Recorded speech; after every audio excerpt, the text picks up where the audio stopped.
Hello and welcome back to the channel. So for this video I wanted something kinda short I could cover while I am still wrapping my head around the recently released Kinesis class and also waiting for it to actually properly get released to everyone and be put onto Ethos. So I was thinking about what I want to talk about and then I remembered about Meld Into Eidolon.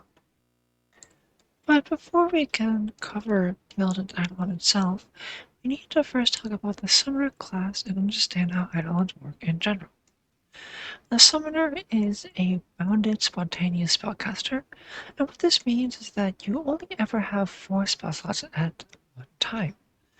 And this is because Summoners gain the additional benefit of their Eidolon, which is basically a creature that is intrinsically linked to them in some way that they can summon and can assist them on the battlefield. Kind of comparable to an animal companion, except actually scaled up to be somewhat comparable to a normal player character. Now, there are a lot of rules here on how precisely your Eidolon works and how it interacts with your character and all sorts of fancy things, but for our purposes, we only care about 2 things. The first is that you actually share health points with your Eidolon.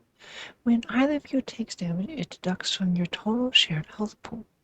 And if something would damage both of you simultaneously, for example, Fireball, you just deduct the larger amount of damage that you took. So Fireball dealt damage to your Eidolon, and because you failed, you took double damage. You would take that double damage even if your Eidolon succeeded the save. The second is this act together action. What this does is effectively give one of you, either yourself or the Eidolon, one extra action when the other character takes an activity. So, for example, you could cast a 2-action spell, and then your Eidolon could take a single strike, and then you would still have one action left over for either of you to do with. What this effectively means is that as a pair, you and your Eidolon have 4 total actions per round. Now that we understand the basics of Eidolons, we can finally understand what Meld Into Eidolon actually does. When you Meld into Eidolon, you use your 3 actions to manifest Eidolon as normal, except instead of summoning it as a separate creature, you summon it enveloping yourself, effectively merging yourself and the Eidolon into one character. You, the summoner, are removed from the battlefield for all intents and purposes. You cannot act, you can't cast spells, you can't be targeted, no one can see you, you can't affect the battlefield in any way. And in exchange, only your Eidolon exists on the battlefield. Additionally, you are unable to perform actions with a tandem trait because you as the summoner cannot act, and this includes Act Together that I covered just now, because that is a tandem action.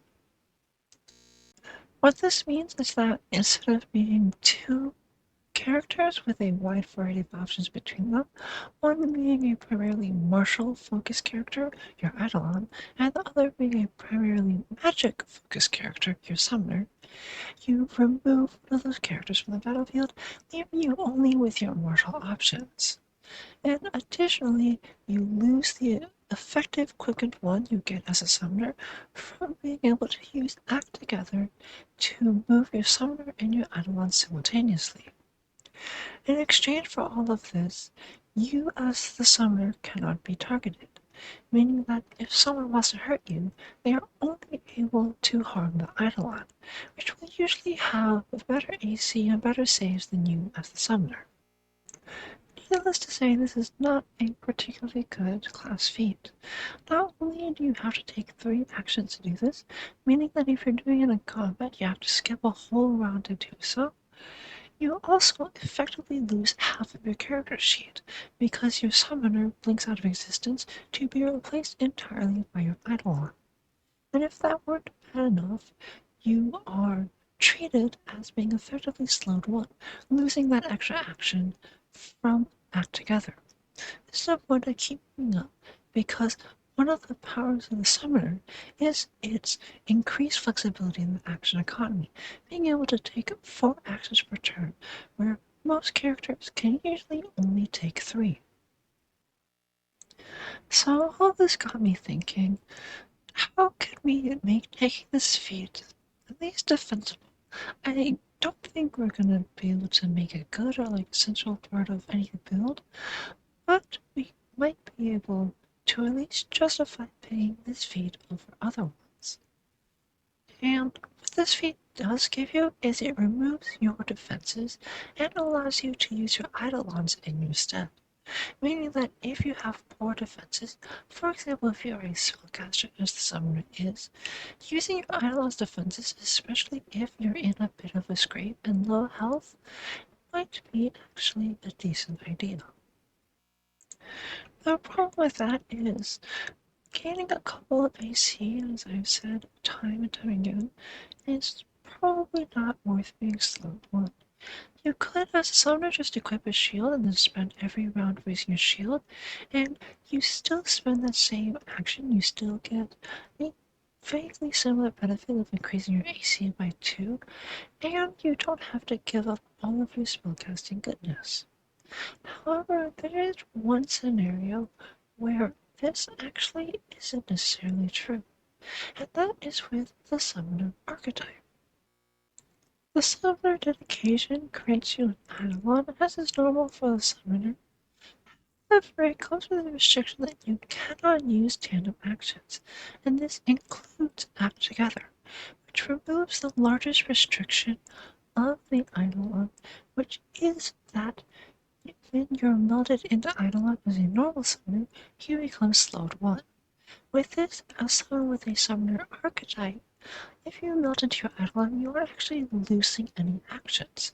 Yes, you're losing your class benefits and your class feats, but you still have an archetype Eidolon, which, while it isn't going to be as strong as a normal summoner's Eidolon, it actually is closer than you might think. For one, the archetypes Eidolon's ability scores are basically on par with the normal Eidolons.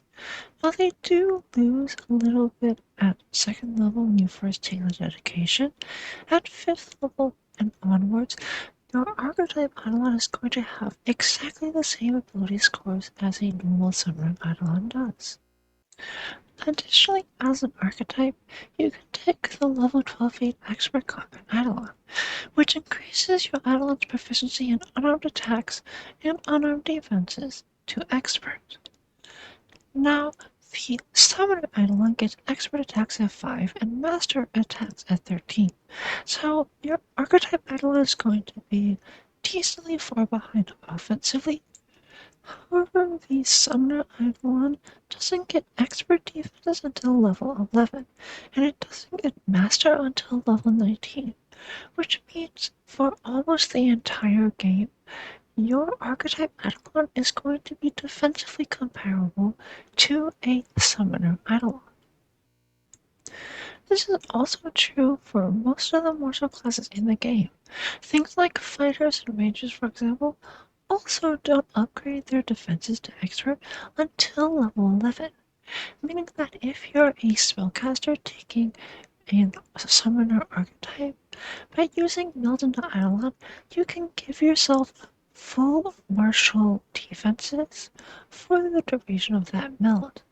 And it's actually an even bigger upgrade than just the proficiency bump might lead you to believe, because most spellcasters aren't going to have their dex bonus filled out.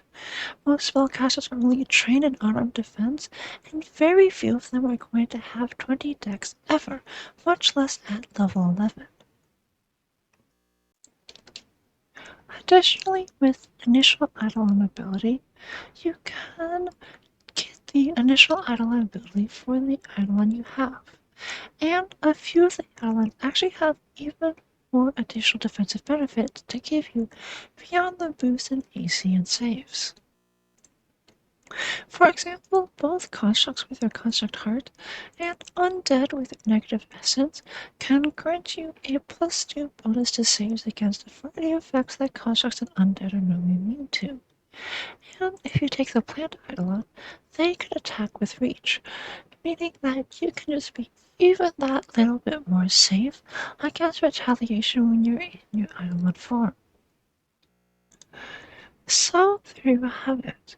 We have a way to make Meld Into Eidolon at least justifiable, which is by being a spellcaster, wanting a defensive option, probably wanting the summoner archetype already, and then we could take Meld Into Eidolon to give ourselves probably somewhere between +3 and +5 AC, depending on what level we are, our ability scores, etc.